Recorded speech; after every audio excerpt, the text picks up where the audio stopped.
« Camarades, dit le capitaine à ses hommes, je connais la maison du coupable. Rien ne peut plus nous empêcher de nous venger du tort qu'il nous a causé.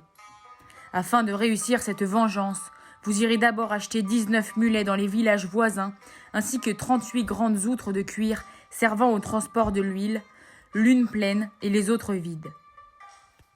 En 2 ou 3 jours, les voleurs eurent fait ces achats. Le capitaine fit alors entrer un voleur armé dans chacune des outres. En laissant une ouverture pour qu'il puisse respirer, il ferma les outres de manière à ce qu'elles semblent pleines d'huile, et pour mieux les déguiser, il en frotta le dehors d'huile. Quand les mulets furent chargés des 37 voleurs cachés dans les outres et de la 38e pleine d'huile, le capitaine, en les menant, prit le chemin de la ville. Il y arriva 1 heure environ après le coucher du soleil. Il alla droit à la maison d'Ali Baba, qu'il trouva devant la porte, à prendre le frais après le souper.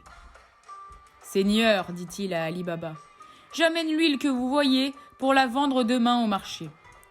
Mais je ne sais où loger.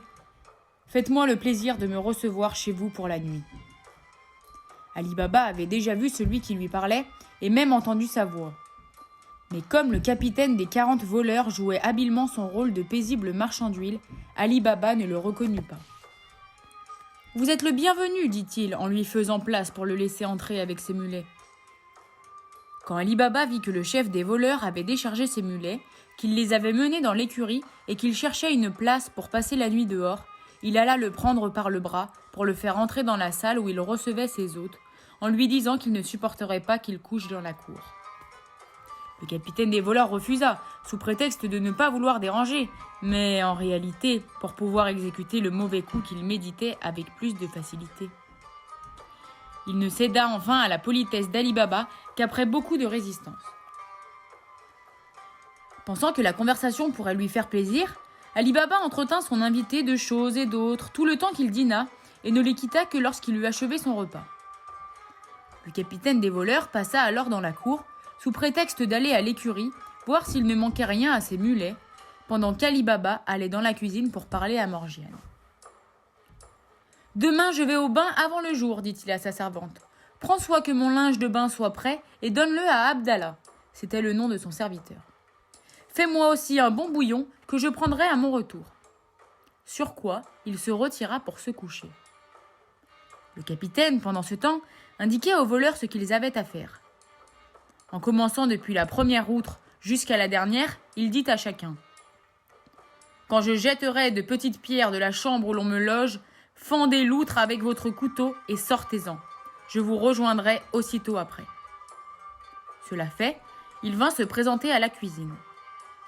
Morgiane prit de la lumière et le conduisit à sa chambre où elle le laissa après lui avoir demandé s'il avait besoin d'autre chose. Pour ne pas éveiller les soupçons, il éteignit la lumière et se coucha tout habillé, prêt à se lever dès qu'il aurait fait son premier somme. Morgiane n'oublia pas les paroles d'Ali Baba. Elle prépara son linge de bain et le confia à Abdallah avant qu'il n'aille se coucher. Puis, elle mit le pot sur le feu pour le bouillon, et pendant qu'elle écumait le pot, la lampe s'éteignit. Il n'y avait plus d'huile dans la maison, et la chandelle y manquait aussi. Que faire ? Elle avait besoin de voir clair pour écumer son pot. Elle songea alors aux outres du marchand, prit sa cruche à huile et alla dans la cour. Dès qu'elle fut proche de la première outre, le voleur qui était caché dedans demanda en parlant tout bas : « Est-ce le moment ?» Morgiane l'entendit. Tout autre qu'elle, dans sa surprise d'entendre un homme dans l'outre au lieu d'y trouver de l'huile, aurait fait un vacarme capable de causer de grands malheurs. Mais elle comprit en un instant l'importance de garder secret le danger où se trouvaient Ali Baba et sa famille, ainsi que la nécessité d'y apporter remède sans bruit. Elle domina donc sa frayeur, et, jouant le rôle du capitaine des voleurs, elle répondit en parlant d'une grosse voix. « Pas encore, mais bientôt !» Elle s'approcha de l'outre voisine. La même demande lui fut faite, et ainsi de suite, jusqu'à ce qu'elle arrive à la dernière qui était pleine d'huile. À chaque demande, elle donna la même réponse. Morgiane sut ainsi que son maître, qui avait cru ne loger chez lui qu'un marchand d'huile, avait donné entrée à 38 voleurs, y compris le faux marchand. Elle remplit promptement sa cruche d'huile à la dernière outre, revint dans sa cuisine où, après avoir regarni la lampe et l'avoir rallumée, elle se munit d'une grande marmite. Elle retourna alors dans la cour, remplit la marmite d'huile et, de retour dans la cuisine, la mit sur le feu avec beaucoup de bois dessous afin que l'huile bouille sans tarder. Dès que l'huile bouillit enfin, elle prit la marmite et s'en fut versée dans chaque outre, depuis la première jusqu'à la dernière, assez d'huile bouillante pour étouffer les voleurs et leur ôter la vie. Cette action courageuse exécutée sans bruit, Morgiane revint dans la cuisine et réduisit le feu pour achever de faire cuire le bouillon d'Ali Baba. Ensuite, elle souffla la lampe et demeura dans un grand silence pour observer par une fenêtre de la cuisine qui donnait sur la cour ce qui allait arriver. Il n'y avait pas un quart d'heure que Morgiane attendait quand le capitaine des voleurs s'éveilla.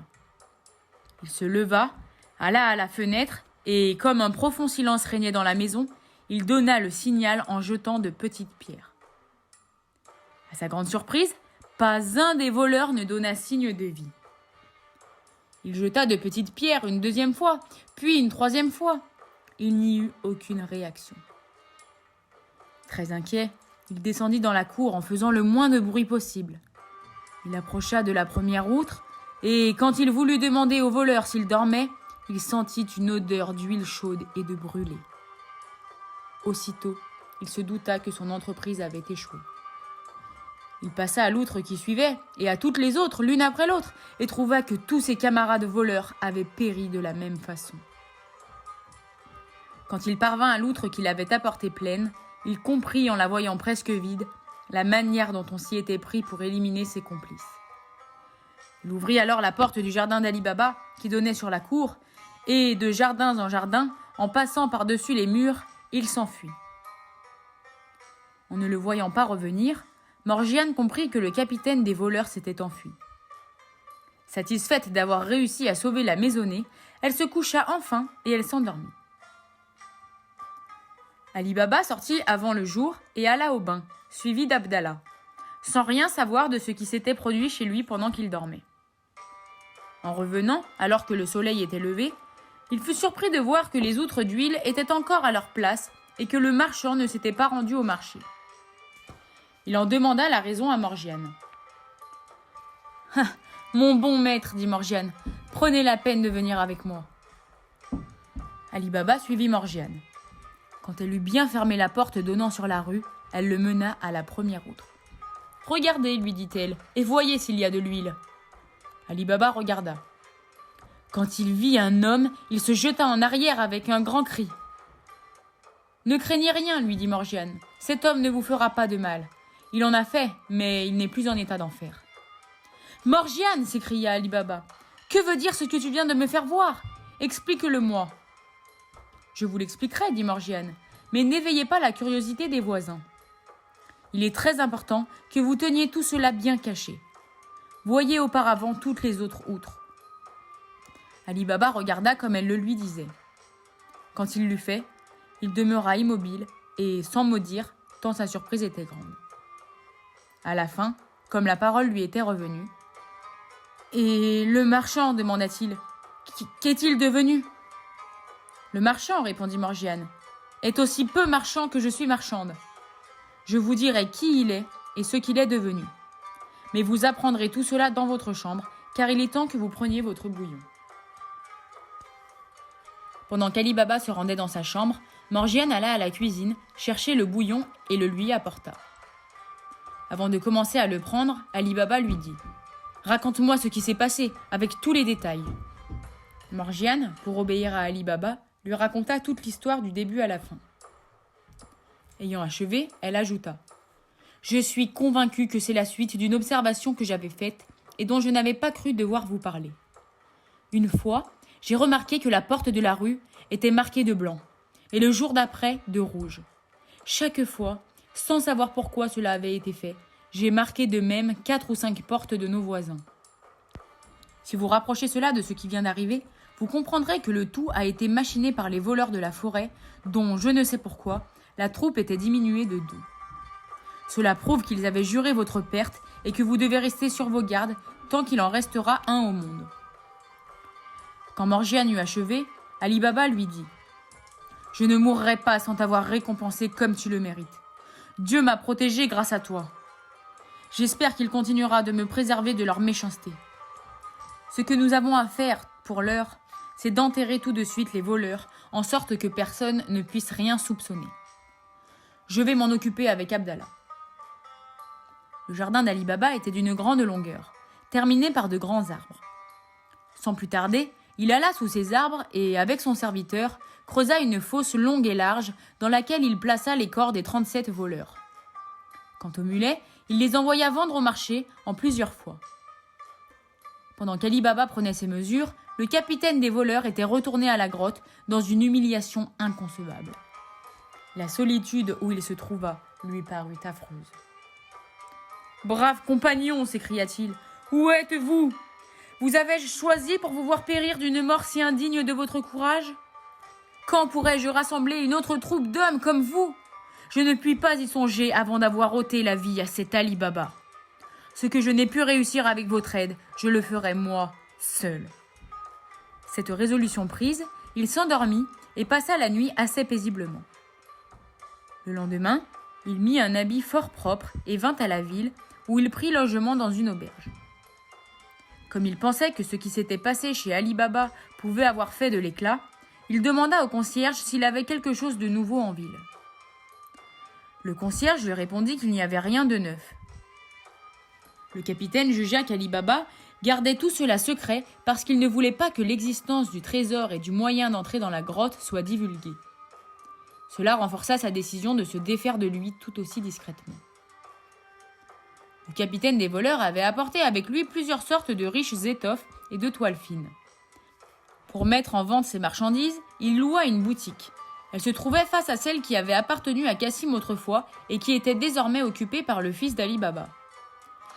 Le capitaine des voleurs, qui avait pris le nom de Khogia Hussein, ne manqua pas de faire ses civilités aux marchands ses voisins, selon la coutume. Mais comme il avait plus souvent l'occasion de s'entretenir avec le fils d'Ali Baba qu'avec les autres, il eut tôt fait de lier amitié avec lui. Or, 3 ou 4 jours après son installation, il reconnut Ali Baba qui venait voir son fils et apprit du fils, après le départ d'Ali Baba, que c'était son père. Il fit en sorte de gagner sa confiance, l'invita plusieurs fois à manger. Le fils d'Ali Baba voulut lui rendre l'appareil, mais comme il était logé étroitement, cela ne lui était pas commode de le régaler comme il le souhaitait. Il en parla à son père en lui disant qu'il n'était pas bien séant de tarder plus longtemps à rendre les invitations de Khogia Hussein. Ali Baba se chargea de l'invitation avec plaisir. « Mon fils, dit-il, c'est demain vendredi, le jour où les marchands comme toi et Khogia Hussein ferment leur boutique. Propose-lui une promenade pour l'après-midi. En revenant, fais-le passer par chez moi et fais-le entrer. Cela vaut mieux que de l'inviter trop formellement. Je vais ordonner à Morgiane de tenir prêt le dîner. » Le vendredi, le fils d'Ali Baba et Khogia Hussein fit leur promenade. En revenant, le fils d'Ali Baba s'arrangea pour faire passer Khogia Hussein par la rue où demeurait son père. Quand ils furent arrivés devant la porte de la maison, il s'arrêta et en frappant. « C'est, lui dit-il, la maison de mon père. Il souhaite vivement faire votre connaissance. » Khogia Hussein avait atteint son but, avoir entré chez Ali Baba et lui ôter la vie sans faire d'éclat. Il ne manqua pas néanmoins de faire semblant de prendre congé du fils. Mais comme le serviteur d'Ali Baba venait d'ouvrir, le fils le força à entrer comme malgré lui. Ali Baba lui fit le meilleur accueil possible. Khogia Hussein rendit compliment pour compliment à Ali Baba, puis après une brève conversation sur divers sujets, il voulut s'en aller. Ali Baba l'arrêta. « Je vous prie de me faire l'honneur de dîner avec moi, dit-il. Le repas que je veux vous offrir est au-dessous de ce que vous méritez, mais j'espère que vous l'accepterez de bon cœur. »« Seigneur, reprit Khogia Hussein, je vous demande de ne pas vous fâcher si je refuse votre offre. Je vous prie de croire que je ne le fais pas par manque de politesse, mais parce que j'ai une raison que vous approuveriez si vous la connaissiez. »« Et quelle peut être cette raison ?» reprit Ali Baba. « C'est que je ne mange rien où il y ait du sel.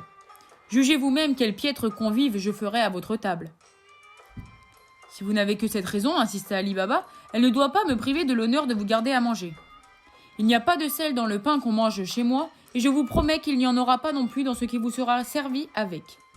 Ainsi, Faites-moi la grâce de rester, je reviens dans un instant. Ali Baba alla à la cuisine où il ordonna à Morgiane de ne pas mettre de sel dans ce qu'elle allait servir. Elle ne put s'empêcher de manifester son mécontentement face à cette étrange consigne. « Qui est donc, dit-elle, cet homme si difficile qui ne mange pas de sel ?»« Ne te fâche pas, Morgiane, reprit Ali Baba. C'est un honnête homme. Fais ce que je te dis. » Morgiane obéit, mais à contre-cœur. Curieuse de connaître cet homme qui ne mangeait pas de sel, quand elle eut achevé ses préparatifs et qu'Abdallah eut dressé la table, elle l'aida à porter les plats. En voyant Khogia Hussein, elle le reconnut tout de suite pour le capitaine des voleurs, malgré son déguisement. « Je ne m'étonne plus, se dit-elle, que le scélérat ait de telles exigences. Il sait bien qu'il violerait les règles les plus sacrées de l'hospitalité en assassinant mon maître après avoir mangé du sel avec lui. Mais je l'empêcherai de parvenir à ses fins. » Pendant qu'on soupait, Morgiane fit les préparatifs nécessaires à l'exécution d'un coup des plus hardis. Elle venait d'achever lorsqu'Abdallah l'avertit qu'il était temps de servir les fruits. Elle les porta donc, puis posa près d'Ali Baba une petite table sur laquelle elle mit le vin avec 3 tasses. En sortant, elle emmena Abdallah avec elle, comme pour donner à Ali Baba la liberté de s'entretenir agréablement avec son hôte et de le faire bien boire. Alors, le faux Khogia Hussein crut que l'occasion favorable pour ôter la vie à Ali Baba était venue. « Je vais, pensa-t-il, enivrer le père et le fils. Le fils, à qui je veux bien laisser la vie sauve, ne m'empêchera pas d'enfoncer mon poignard dans le cœur du père. Après quoi je me sauverai par le jardin, comme je l'ai déjà fait, pendant que la cuisinière et le serviteur seront endormis. » Au lieu de dîner, Morgiane, qui avait deviné l'intention du faux Khogia Hussein, revêtit un habit de danseuse et se ceignit d'une ceinture d'argent à laquelle elle attacha un poignard dont la gaine et la poignée étaient du même métal. Avec cela, elle appliqua un beau masque sur son visage. Quand elle se fut déguisée de la sorte, elle dit à Abdallah : « Prends ton tambourin et allons donner le divertissement que nous donnons quelquefois le soir à notre maître. » Abdallah prit le tambourin et entra dans la salle à manger. Morgiane se présenta derrière lui et fit une profonde révérence. « Entre, Morgiane, dit Ali Baba. Khogia Hussein jugera de quoi tu es capable et nous dira ce qu'il en pense. » Khogia Hussein ne s'attendait pas à ce qu'Ali Baba ajoute ce divertissement au souper. Cela lui fit craindre de ne pas pouvoir profiter de l'occasion qu'il croyait avoir trouvée. Mais il prétendit néanmoins que cela lui faisait plaisir. Abdallah commença à jouer de son tambourin et accompagna Morgiane de la voix sur un air à danser. Morgiane dansa plusieurs danses, d'une manière à se faire admirer, puis elle tira le poignard. En le tenant à la main, elle exécuta une danse dans laquelle elle se surpassa, enchaînant figures différentes, mouvements légers et sauts surprenants. Tantôt elle présentait le poignard en avant comme pour frapper, tantôt elle faisait semblant de s'en frapper elle-même. Enfin, quand elle fut hors d'haleine, elle prit le tambourin et alla le présenter renversé à Ali Baba, imitant les danseuses de profession qui sollicitent ainsi la générosité des spectateurs. Ali Baba jeta une pièce d'or dans le tambour de Morgiane. Le fils d'Ali Baba suivit l'exemple de son père. Khogia Hussein, voyant qu'elle venait à lui, avait déjà tiré sa bourse quand Morgiane lui enfonça le poignard au milieu du cœur et lui ôta la vie. Ali Baba et son fils, épouvantés de cette action, poussèrent un grand cri. « Ah, malheureuse !» s'écria Ali Baba. « Qu'as-tu fait ? Veux-tu donc nous perdre, moi et ma famille ?»« Ce n'est pas vous perdre, » répondit Morgiane. « Je l'ai fait pour votre salut. Regardez bien ce visage. Vous reconnaîtrez le faux marchand d'huile qui était le capitaine des 39 voleurs. S'il n'a pas voulu manger de sel avec vous, c'est afin de ne pas enfreindre les lois sacrées de l'hospitalité. » Ali Baba, reconnaissant que Morgiane lui avait sauvé la vie une seconde fois, l'embrassa. « Morgiane, dit-il, je t'ai promis de te prouver ma reconnaissance. Le moment est venu. Je te fais ma belle-fille. » Et en s'adressant à son fils, « Je te crois assez bon fils pour ne pas trouver étrange que je te donne Morgiane pour femme sans te consulter. Considère qu'en l'épousant, tu épouses le meilleur soutien de ma famille et de la tienne. » Le fils, bien loin de témoigner du mécontentement, dit qu'il consentait à ce mariage, non seulement parce qu'il ne voulait pas désobéir à son père, mais aussi parce qu'il y était porté par ses propres sentiments. On enterra ensuite le corps du capitaine auprès de ceux des 37 voleurs. Cela se fit si secrètement que nul n'en eut connaissance. Peu après, Ali Baba célébra les noces de son fils et de Morgiane avec une grande solennité. Il eut la satisfaction de voir que ses amis et ses voisins, qui n'ignoraient pas les hautes qualités de Morgiane, le louèrent pour son choix. Après le mariage, Ali Baba s'abstint de retourner à la grotte parce qu'il supposait que les 2 derniers voleurs étaient encore vivants. Mais au bout d'1 an, comme rien d'inquiétant ne s'était produit, la curiosité le prit d'y faire un tour. Quand il arriva près de la grotte, il se réjouit de ne voir aucune trace d'homme ni de chevaux. Devant la porte, il dit les paroles qu'il n'avait pas oubliées. « Sésame, ouvre-toi » La porte s'ouvrit, il entra. L'état où il trouva la grotte lui fit juger que personne n'y était venu depuis l'arrivée du faux Chogia Hussein en ville. Il comprit alors que la troupe des 40 voleurs était exterminée, qu'il était seul au monde à connaître le secret de la grotte et que le trésor qu'elle renfermait était à sa disposition. À partir de ce moment-là, Ali Baba, son fils qu'il mena à la grotte et à qui il enseigna le secret pour y entrer et en sortir, et après eux leur postérité, à laquelle ils firent passer le secret, en profitant de leur fortune avec modération, vécurent dans une grande aisance et honorés des premières dignités de la ville.